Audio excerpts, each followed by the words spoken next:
우리 영광받게 합당하신 하나님 앞에 감사하며 나가십시오. 할렐루야, 할렐루야. 금요일 저녁 예배 바쁘시고 또 피곤하실 텐데 오늘 저녁에 오신 여러분들을 축복하고 환영합니다. 다 같이 일어나셔서 우리 하나님 주신 말씀 함께 보았으면 좋겠습니다. 하나님의 말씀은 출애굽기 14장입니다.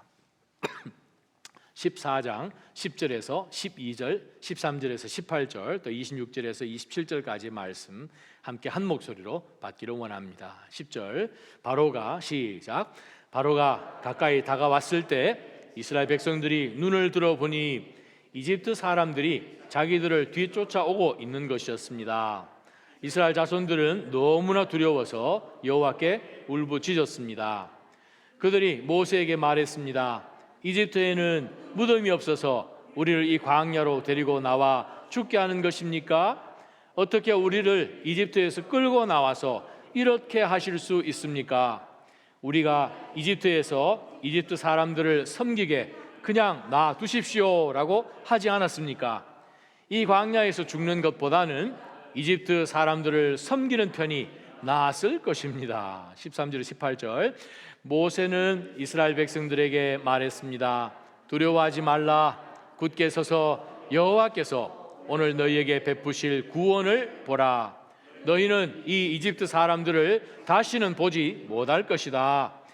여호와께서 너희를 위해 싸우실 것이니 너희는 그저 가만히 있기만 하면 된다. 그때 여호와께서 모세에게 말씀하셨습니다.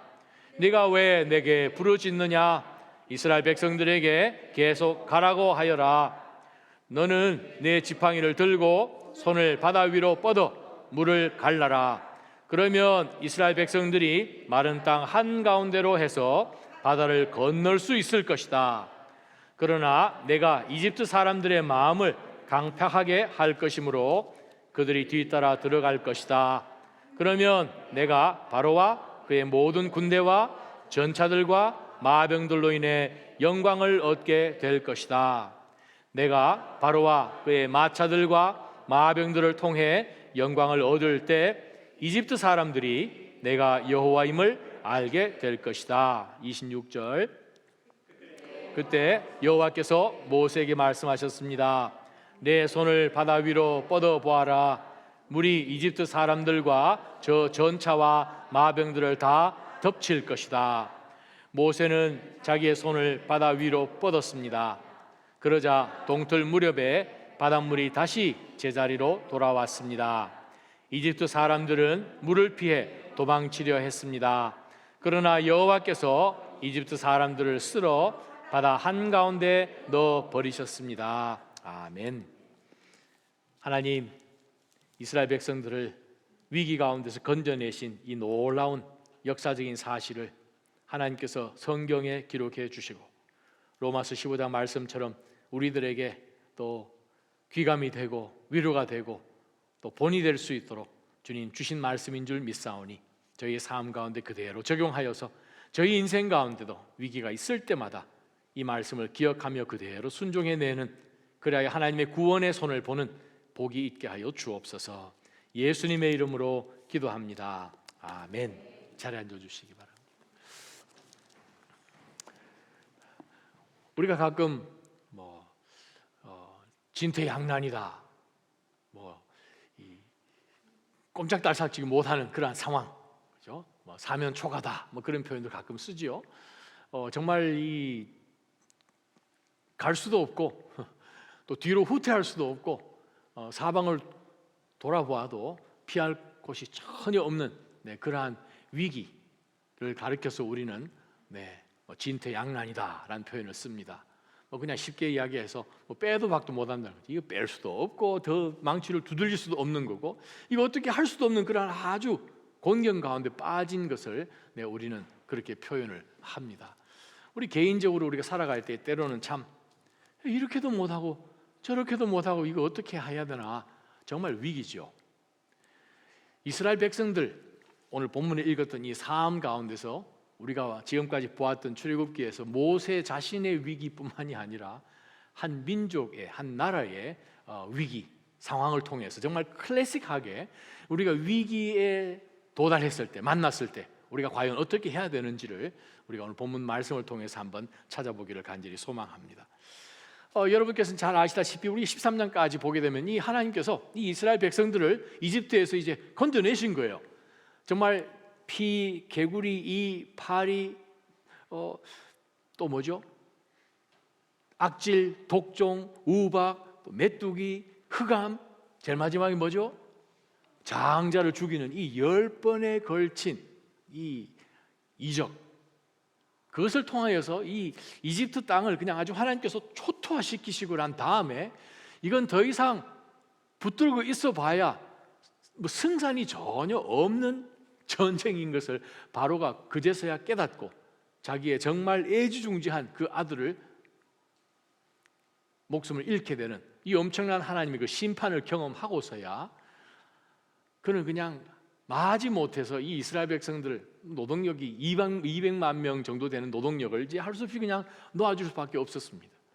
이미 하나님께서는 이 이스라엘 백성들에게 이미 500년 전에 이 아브라함에게 주신 그 아브라함 언약을 통해서 이스라엘 백성들이 하나님께서 허락하신 그 약속의 땅으로 가서 주변에 있는 모든 나라들에게 하나님의 복이 갈 수 있도록 모든 민족들의 복의 백성으로, 복의 통로처럼 선택을 하셔서 부르신 그 언약을 기억하시고 노예 생활하고 있는 이 이집트에서 있는 이스라엘 백성들을 건져내어 주셨어요.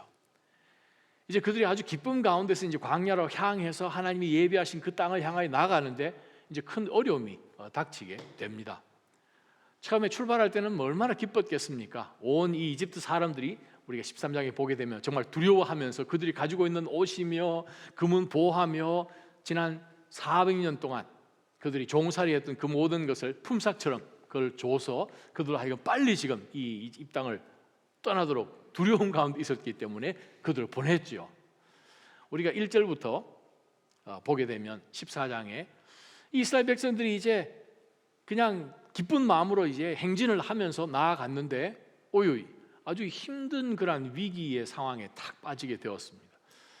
그냥 곧장 가면 좋을 텐데 하나님께서 갑자기 모세에게 14장 1절이 되어서 딱 하시는 말씀이 너는 이 이스라엘 백성들에게 말해서 2절 제일 첫 단어가 나온 표현이 뭐냐 하면 돌아서서, 개역개정에 보면 돌이켜서 가던 길을 가다가 유의를 하라는 거예요. 유턴을 해서 어느 한 곳으로 딱 들어가야 되는데 바로 그곳이 무엇인가 하면 바닷가예요. 서쪽은 지금 이제 지중해지 않습니까? 바닷가예요. 바닷가 어떻게 피할 수도 없고 그 다음 제일 북쪽에 있는 것이 바알자폰, 그 다음에 피하히롯, 믹돌, 그 세 장소 바다 사이에, 그러니까 네 장소가 되겠죠. 동서남북이 되겠죠. 그 중간으로 딱 들어가라. 이건 정말 빼도 박도 못하는 것이 진퇴양난이죠. 자, 그 장소에서 이제 바알자폰이라는 것은, 바알이라는 것은 여러분 잘 아시다시피 바알 신이죠. 그 당시 고대 근동 지방에서 공통적으로 섬겼던 그 신인데, 자폰 북쪽이라는 뜻. 북쪽에 있는 이 신을 섬기는 아주 신전이 아마 굉장히 큰 곳이 있었겠죠. 아주 그러한 그 장소, 미그도 군대 용어죠. 그러면 아주 큰 군사, 이 마지막 북쪽 이 이집트의 북방 경계 끝에 있는 큰 군사 주둔지였겠죠. 피하히롯, 피라는 것은 입구란 뜻입니다. 피, 하는 정관사니까 하, 더. 히로트라는 것은 그 이집트의 신전을 가리키죠. 하로트. 그 큰 다른 신전이 있는 그 사이, 그러니까 이 군대가 주둔해 있고 그 신전이 있는, 근데 이 옆에는 또 바다가 있어서 정말 어디로도 피할 수 없는 아주 교통이 불편해서 200만 명이 들어가면 절대 이 쉽게 빠져나올 수 없는 바로 그곳으로 하나님께서 가라고 하시는 거예요. 때로는 우리가 신앙생활을 할 때에 정말 내가 선택한 것이 아닌데 어떻게 가다 보니까 앞으로 갈 수도 없게 되었고 양옆으로 돌아보니 어디 한 곳 기댈 수가 없는 가운데서 그냥 그 안에 도간에 든 쥐처럼 그냥 싹 갇혀버렸다는 거예요. 자, 우리가 이런 상황 속에서 우리는 어떻게 해야 됩니까? 바다로 들어가겠습니까? 아니면 방금 나왔던 포로되었다가 400년 만에 나온 이집트로 다시 돌아가겠습니까?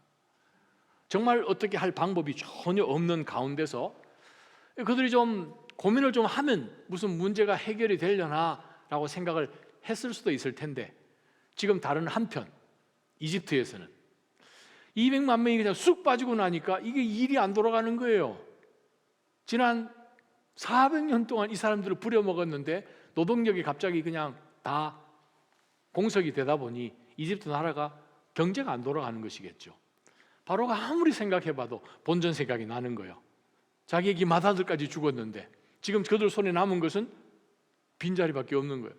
안 되겠다 해가지고 오늘 말씀을 보게 되면 바로 이 바로가 7절에 가장 좋은 전차 600대, 또 이집트의 다른 모든 전차들을 데리고 갔다. 고대의 전쟁사 같은 것을 보게 되면 이집트가 다른 히타이트족하고 다른 점이 뭔가 하면 이집트의 이 전차는 속도전입니다. 2명만 타요. 히타이트족은 3명이 탑니다. 그래서 굉장히 빠른 속도로 점령해버리는 것이 이집트의 전차인데, 오늘 성경에 보니까 가장 좋은 전차 600대, 그리고 나머지 전차 전부 다겠죠. 뭐 거의 다른 모든 전차들을 동원해서 이 도망가고 있는 이스라엘 사람들을 잡아가지고 다시 끌고 와야 되겠다라고 지금 생각을 한 거죠. 추격해 옵니다. 이건 정말 진퇴양난이죠. 지금 자기들이 지금 들어가 있는 상황도 지금 그냥 도간에 든 쥐 같은 지금 형국인데, 뒤로는 지금 이제 이집트 사람들이 마차를 타고 지금 잡으러 오는 상황입니다.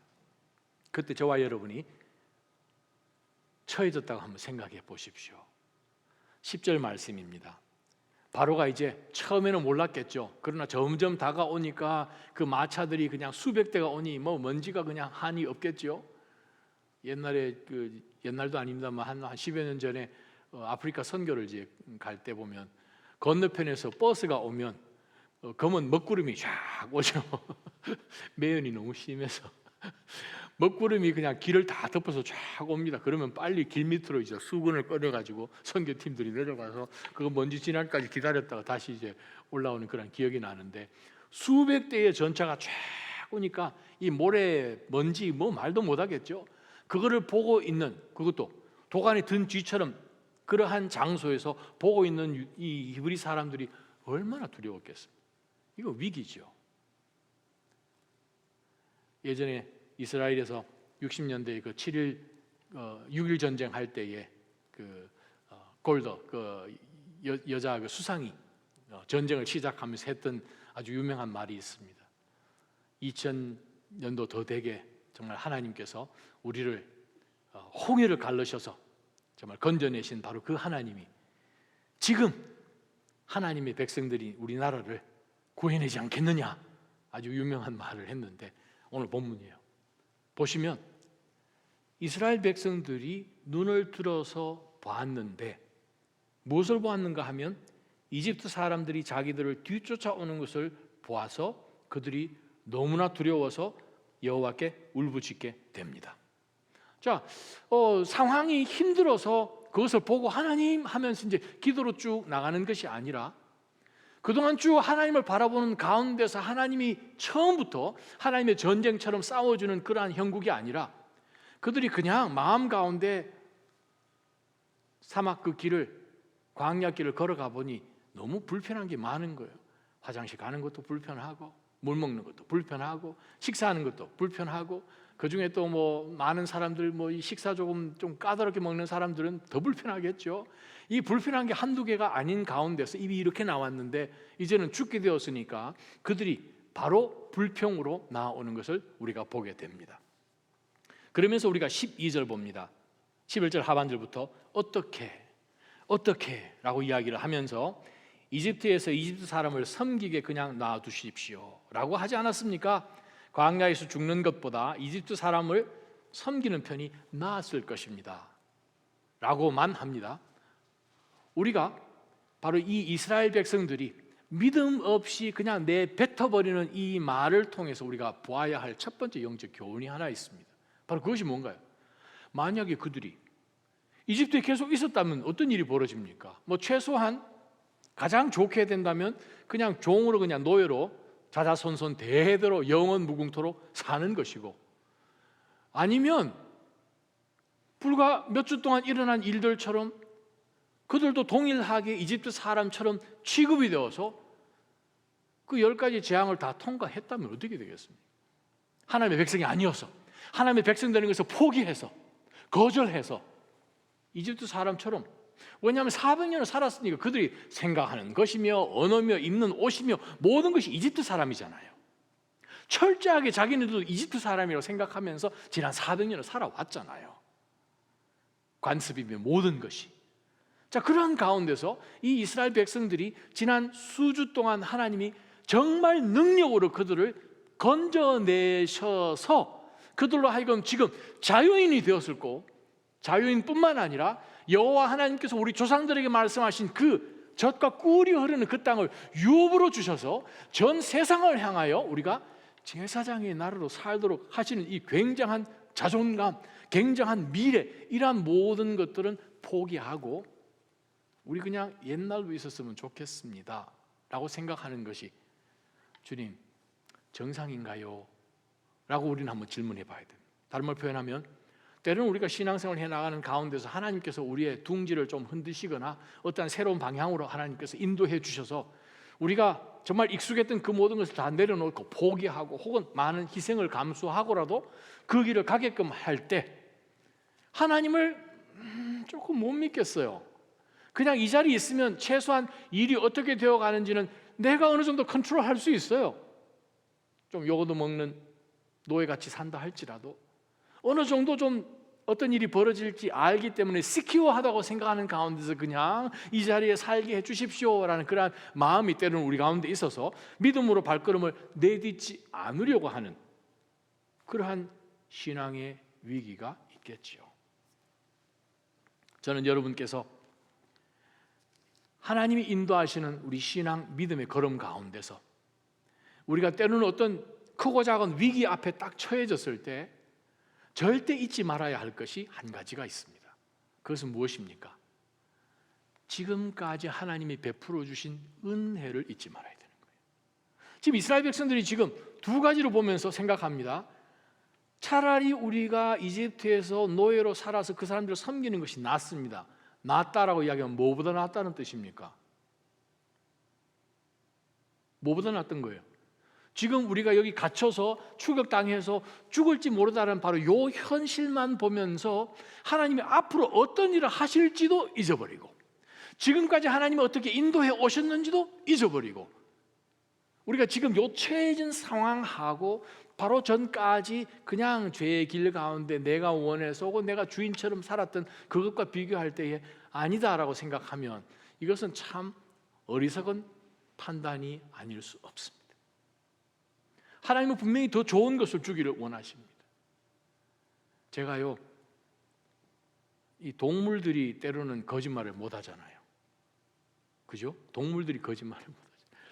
어떤 주인이 이 자기 집에 키우는 이 좀 강아지도 아니고 좀 개가 좀 크더라고요. 개가 있는데 그 개를 데리고 이제 장난을 치는데 야바이 하는 것처럼 장난을 쳐요. 그래서 이제 이 컵 2개를 이렇게 해가지고 안에 캔디 같은 개가 좋아하는 이 무슨 과자를 하나 집어넣고 이렇게 해가지고 딱 맞추면 하나 주고 해가지고 개가 깨닫는 거예요. 아, 맞추면 그 안에 있는 걸 주는구나 해가지고 아주 개가 열심히 맞춰요. 근데 이제 이 주인이 개가 다른 데 볼 때에 싹 분명히 이제 빈 컵 보여줬는데 걔는 이제 이 캔디 하나 든 컵을 지금 보고 있는 거죠. 그러다가 이제 뭐를 다른 거를 부르도록 해가지고 걔를 잠깐 주의를 산만시키고 난 다음에 거기 안에 캔디를 한 5-6개를 딱 집어넣고 이제 계속 섞었더니 이 개는 계속해서 캔디 하나 있는 컵만 지금 따라가다가 어떤 거 할래? 했더니 걔가 말을 알아듣고 캔디 하나 있는 컵을 딱 발로 가르친 거예요. 그래서 이제 주인이 컵을 딱 열고 캔디를 입에 넣어줬더니 걔가 좋다고 입에 딱 먹는 순간 주인이 컵을 딱 여니까 여기에 캔디가 5개 있는 거예요. 여러분 유튜브에서 찾아보시기 바랍니다. 그 순간 걔가 어떤 행동 보인 줄 아십니까? 입에 들어갔던 캔디를 내뱉어요. 여러분 개도 압니다. 할렐루야. 개도 하나보다 5개가 낫다는 걸 안다는 거예요. 개도 노예로 사는 것보다도 더 놀라운, 더 큰 것을 추구한다는 거예요. 이 이스라엘 백성들이 지금 하나님께서 어떠한 경로로 통하여서 건져내 주셨는지 이거는 다 잊어버리고, 하나님의 언약의 백성으로 그들이 울부짖는 소리, 고통 가운데 있는 것을 다 들으시고 보셔서 하나님이 그들 가운데 방문하셔서 건져내셔서 앞으로 미래 창창한 하나님의 정말 꿈 같은 그 미래를 향해서 가게 하시는 그것은 생각하지 않고 돌아가겠다는 거예요. 얼마 전에 2주 전이죠. 우리 메릴랜드 가서 우리 총회할 때에 그 메릴랜드 주지사 호건, 찰스 호건인가요? 호건 그분이 이제 아내가 한국 분이시잖아, 그죠? 네, 유미인가요? 그 First Lady of Maryland. 그분이 아주 신앙이 참 대단하시더라고요. 정말 예전부터. 그래서 저희 같은 그 교회의 초창기 그 멤버이시기도 하고, 그래서 아주 정말 신앙이 그냥 보통 넘는데 그때 잠깐 오셔서 목사님들 쭉 있는 가운데서 이렇게 간증도 하고 그러셨어요. 그런 귀한 시간을 마쳤는데, 어떤 제가 책을 읽다가 미국에 아주 유명한 아주 존경받는 주지사가 한 분 계셨대요, 옛날에. 근데 그 주지사가 이제 마차를 타고 다니는데 항상 그 주지사 옆에 보면 아주 큰 그 박스 같은, 아주 그냥 자물쇠도 그냥 큰 거 달아가지고 그것을 항상 애주중지하면서 자기 앉는 자리 옆에 항상 그 박스를 둔다는 거예요. 사람들이 아니 우리 주지사 옆에 있는 그 박스 안에 뭐가 들었을까? 사람들이 소문이 퍼지기 시작했어요. 야, 그 안에는 아마 귀중품이 들었지 않았을까? 아니면 광산 무슨 개발권 같은 그런 문서 같은 게 들어있지 않을까?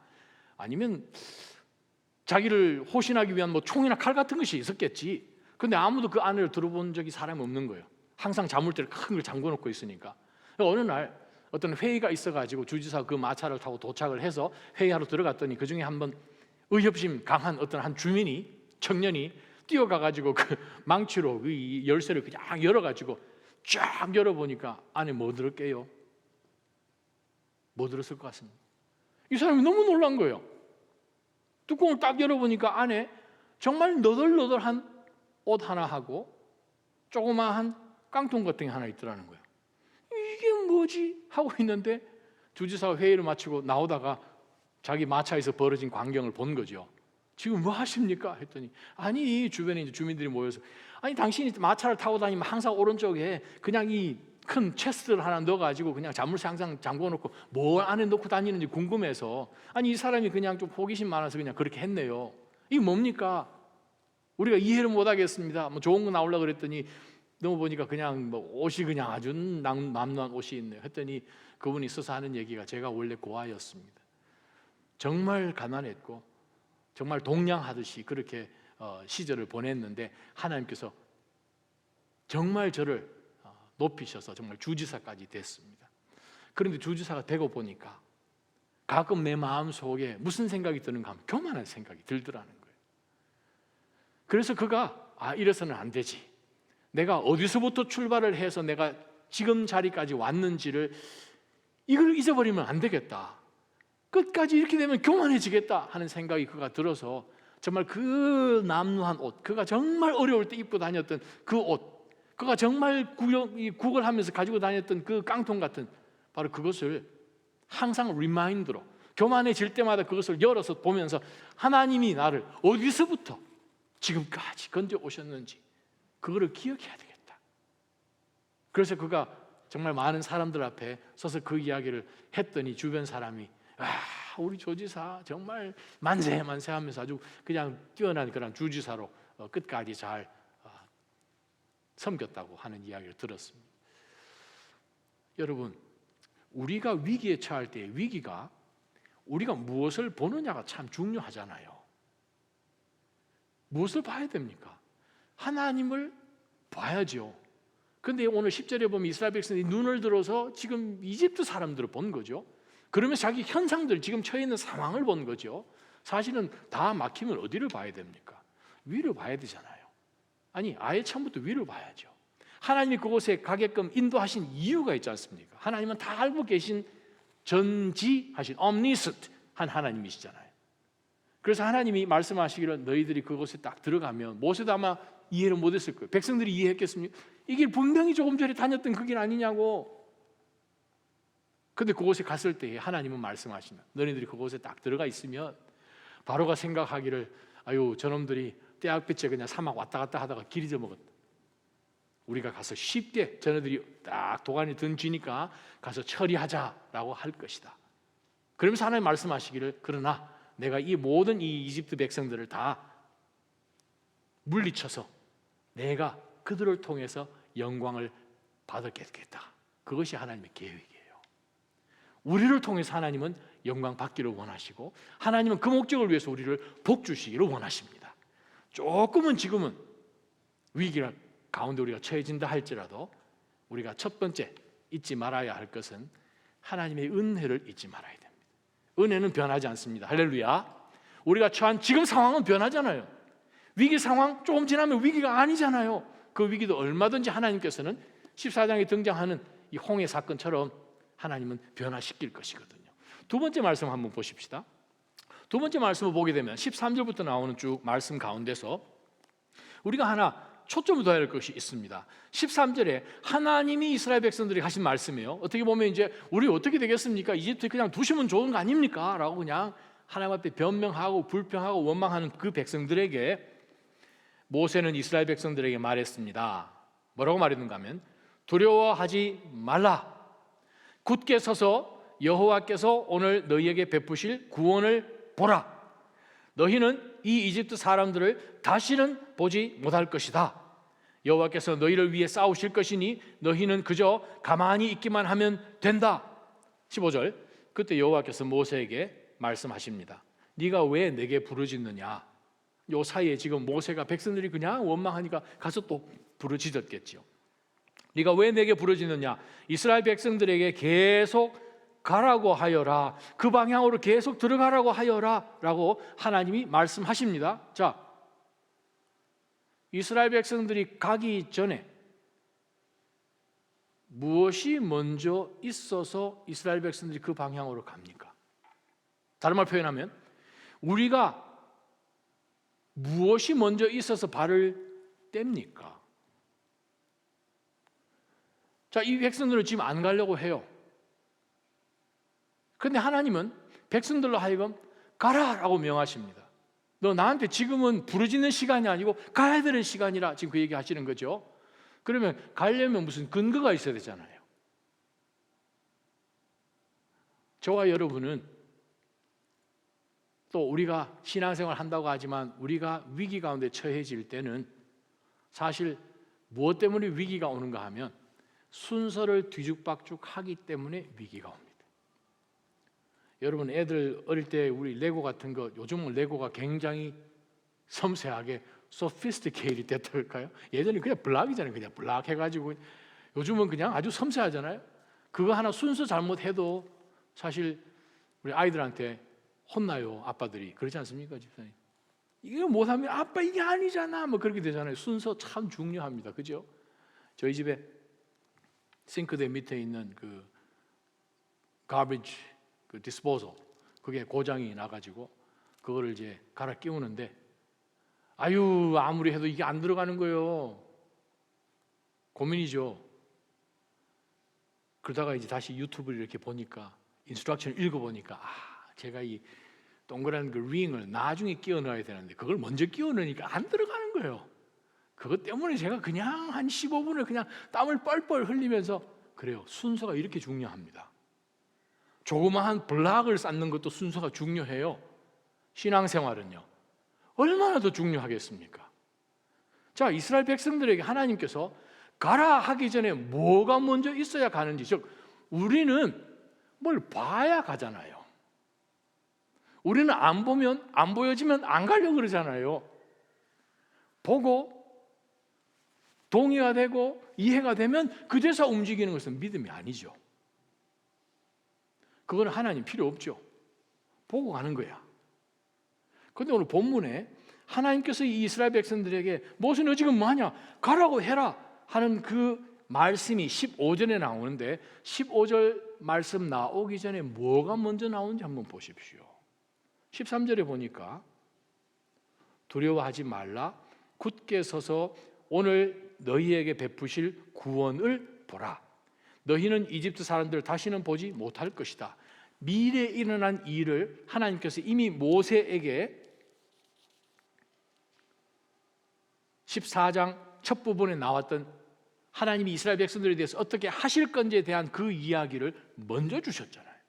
그 말은 무슨 뜻입니까? 하나님의 말씀을 먼저 두고 하나님의 약속을 내 앞에 두고 그거 보고 가는 거예요. 우리가 신앙생활 할 때에 우리가 눈에 보이는 그것으로 따라가면 믿음 필요 없어요. 그 믿음의 신앙의 걸음이라고 할 수가 없는 것이지요.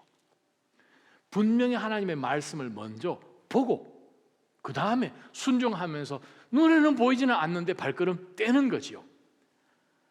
히브리서 11장 8절 말씀입니다. 믿음으로 아브라함은 부르심을 받았을 때에 순종하여 장래의 유업으로 받을 땅에 나아갈새 갈 바를 알지 못하고 나아갔다는 거예요. 자, 지금 땅은 여기 있고 앞으로 얻을지 안 얻을지는 지금 모르겠지만 하나님이 말씀하셨으니까 믿는 믿음으로 가는데 그는 지금 이게 지금 보이지 않잖아요.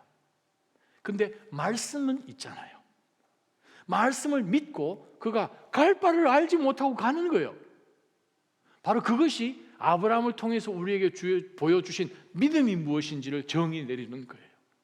저와 여러분, 신앙의 위기는 어디서 옵니까? 우리가 신앙의 위기는 그냥 순서를 뒤죽박죽해서 말씀이 먼저 나오고 하나님이 지시하신 것이 먼저 나오고 기도하면 하나님 앞에 얻은 그것이 먼저 나오고 그 다음에 나가야 되는데 우리는 말씀이 있으면 그거는 아예 생각하지 않고 무엇을 보고 그 다음에 움직이니까 하나님 원하는 길도 아니고 하나님의 타이밍도 아니고 그래서 인생의 위기가 오는 거예요.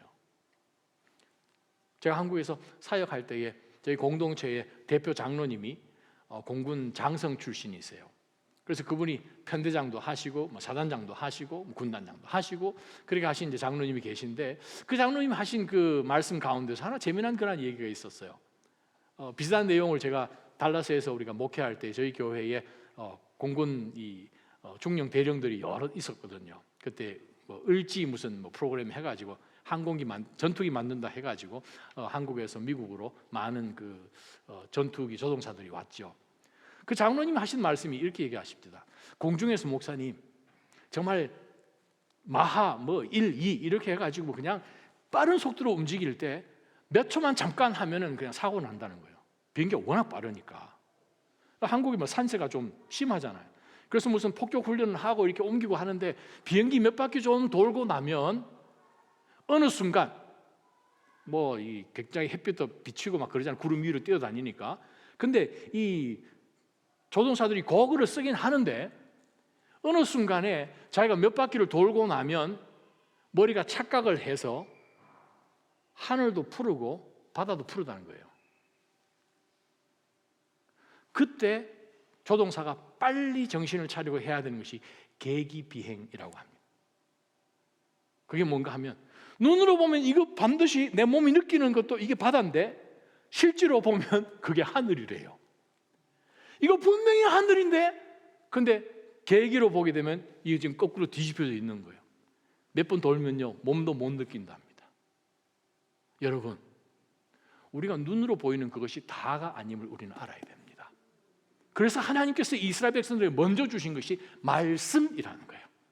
저와 여러분 하나님의 말씀 앞세워서 그 순서가 뒤집어져서 내가 먼저 가고 말씀이 뒤따라와서 내가 선택한 그것을 서포트하는 듯한 그러한 뒤죽박죽의 신앙생활 하지 마시기를 주님의 이름으로 축원합니다. 세 번째 말씀 한번 볼까요? 세 번째 말씀 우리가 방금 보았던 것처럼 우리 26절, 27절 하나님께서 이 모세를 통하여서 이제 손을 뻗어서 이제 물이 이제는 닫히게 하는 거예요. 주어가 누굽니까? 하나님이시잖아요. 하나님 물도 스탑하시고 나중에 다시 본래대로 흐르게 하시는 하나님. 근데 보니까 우리가 세 번째 기억해야 될 것은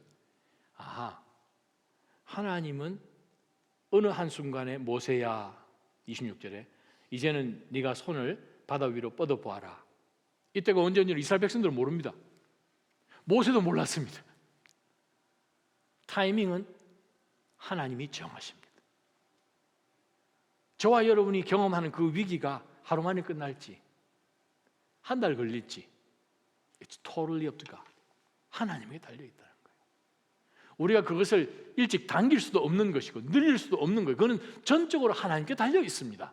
그러한 가운데서 하나님께서 하나님의 때가 되니 하나님께서 모세로 하여금 홍해를 향하여서 팔을 뻗게 하시고, 그때까지 아주 강한 바람에 홍해가 갈라져서 양쪽으로 그냥 다 벽이 되도록 만들어준 그것을 이스라엘 백성들이 차례차례 건너갈 수 있도록 해주셨고, 그것을 다 보는 이집트 군대가 저들이 건너가면 우리도 건너간다 하고 따라간 거죠. 여러분, 하나님이 열어주시는 곳은 하나님이 사랑하는 백성들만 통과하시는 길입니다. 아멘. 하나님께서 그 길을 통해서야만 우리를 성결하게 만들고 믿음 안에서 거룩하게 만들고 우리를 성령으로 능력 있게 주시기 위해서 우리를 연단하는 목적으로 그 길을 통과시켜 주십니다. 그것은 분명한 하나님의 목적이 있는 거예요. 세상 사람들은 생각할 때에 뭐 좀 괜찮아 보인다 하면서 하지만 절대 그것은 성령의 은혜 아니면 따라할 수 없는 것이잖아요. 하나님의 타이밍이에요. 하나님의 타이밍을 통과했더니 어떤 일이 벌어졌죠? 이스라엘 백성들을 추격했던 이 엄청난 군대가 그냥 물속에서 정말 몰살을 당한 것이지 않습니까?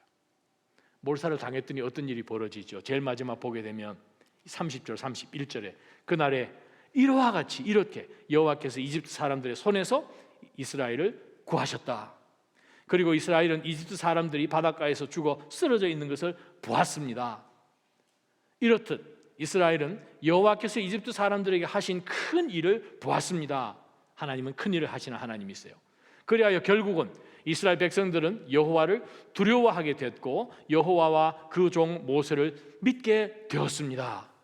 큰 일을 하나님께서 하시고 나니 이스라엘 백성들이 영적으로 회복됐다는 뜻입니다. 세 번째 우리가 붙들 영적 교훈이 바로 무엇입니까? 주님의 때를 기다리는 거죠. 주님의 때를 기다렸다는 그 의미는 저와 여러분이 하나님은 반드시 이스라엘 백성들을 통해서 큰 일을 행해 주시고 그들로 하여금 그것을 보게 하셨기 때문에 하나님은 영광을 얻으셨어요. 영광 얻고 난 다음에 그들이 하나님 앞에 보여진 모습이 무엇입니까? 하나님을 두려워하고 모세를 믿고 하나님이 모세를 통해서 우리 백성들을 인도하는구나, 하나님을 믿게 된 거죠. 경외하는 사람들이 된 거예요. 거룩한 사람들이 된 거예요. 예배하는 사람들이 된 거예요.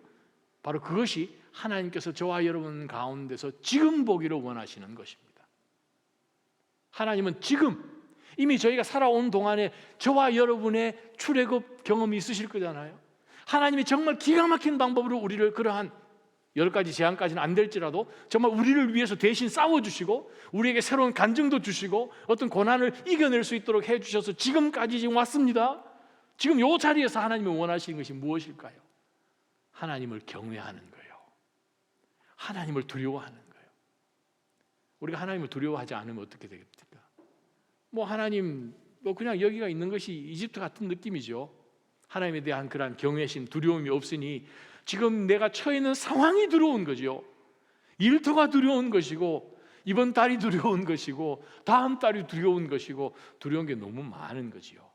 그러다 보니 하나님을 경외하는 그것 거룩한 두려움보다도 그냥 이거 없으면 어떻게 되나 하는 두려움 때문에 우리는 공포 가운데서 떨면서 열심히 하면 된다라고 생각하면서 그냥 이집트에서 종살이하는 이스라엘 백성들 모습처럼 저와 여러분이 살기가 참 쉽다는 거예요. 무엇을 보면? 하나님을 보지 않고 하나님을 향한 그 두려움이 우리 가운데 온전히 회복되지 않을 때, 그래요. 모든 일이 잘 되면 내가 열심히 한 것처럼 생각을 한다는 거예요. 그런데 어떤 고난이 오게 되면 그제서야 하나님 앞에 달려와서 하나님 어떻게 해요? 하는 가운데서 하나님이 건져내어 주시면 조금 상황이 변하고 나면 우리가 얼마나 잘 잊어버리는지, 어느 순간에 우리는 하나님이 건져내 주신 나의 홍해 사건을 잊어버리고 그냥 또 옛날처럼 또 돌아가는 거예요. 목회하면서 정말 사이클을 저희가 얼마나 많이 보는지 모릅니다. 각자의 삶 가운데서. 왜 그렇습니까? 하나님을 경외하는 것, 여호와를 두려워하는 것이 없어진 거예요. 두려워하지 않아도 살아갈 것 같거든요. 언제까지? 다음 위기가 될 때까지. 그러면 이건 이 쳇바퀴 돈을 하고 약속의 땅을 못 들어간다니까요. 하나님이 저와 여러분을 통하여서 이 광야의 길을 통과하고 난 다음에 우리가 가야 되는 목적이 있는데 하나님께서 우리를 통해서 받으셔야 될 영광이 있는데 이 프로세스 가운데서 그 영광을 못 보고 매 순간마다 일어나는 그 위기들만 보다 보니 우리는 인생이 계속 위기 연속의 인생인 거예요. 저는 여러분께서 여러분의 홍해 같은 그런 위기를 지나게 될 때 정말 하나님께서 지금까지 은혜로 나를 지켜주셨다, 그래서 내가 지금 이 자리에 있는 것이다, 절대 잊지 말기를 주님의 이름으로 축원합니다. 하나님의 말씀이 항상 내 앞에 있어서 상황이 절대 그렇지 않아도, 마음이 동하지 않아도 하나님이 약속하셨으면 그냥 눈을 감고 그냥 그거 붙들고 그냥 따라가는 것처럼 인생의 정말 주인이 하나님이신 것, 그거 기억하면서 주님을 따라가는 것이 맞지요. 그 중간 과정에서는 어떻게 돼야 됩니까? 하나님은 우리가 어떤 모습으로 발견되기를 원하십니까? 참 예배자요, 교회 참 교회요. 여러분 개개인의 삶 가운데 하나님을 향한 참된 두려움이 회복되기를 주님의 이름으로 축원합니다. 우리가 한번 이 시간에 오늘 본문을 생각하면서 한번 찬양하며 하나님 앞에 나아갔으면 좋겠습니다. 여러분 아십니까? 이집트가 이 홍해 사건 경험하고 난 다음에 너무 기가 막혀가지고 예수님을 믿지 않는 고고학자들이 이집트에 있는 오베리스크, 그죠? 비석 같은 것을 연구를 해보니까 이 홍해 사건 벌어지고 난 다음에 17년 동안 그 지역으로 다니지를 않았습니다. 그 지역으로 다니지를 않았어요. 그들이 시리아로부터 곡물을 굉장히 많이 받고 조공을 많이 받았는데 23년 동안 시리아로부터 곡물을 받지 않은 기록이 있습니다. 얼마나 놀랐으면. 바로 그것이 하나님의 능력이요, 여러분의 삶을 통해서 바로 그러한 놀라운 능력이 주변 사람들이 발견하고 안 믿는 사람들이, 그 학자들이 그것을 보고 놀란 것처럼 우리 삶 가운데도 그러한 하나님의 생생한 간증들로 위기를 하나님의 구원으로 바꾸어 주시기를 간절히 소망합니다. 우리 한번 찬양하며 하나님 앞에